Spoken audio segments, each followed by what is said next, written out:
Hello everyone, today we're gonna see how to set up Dark Venus MT5.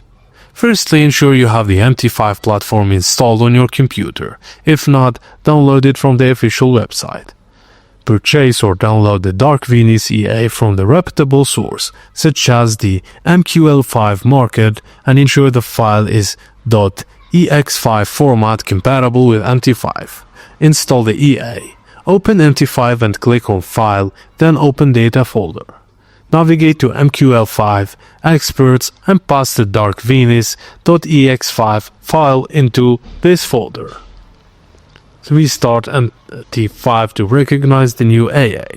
In MT5, open the Navigator panel and under Expert Advisors, locate Dark Venus. Drag and drop it onto the chosen currency pair chart.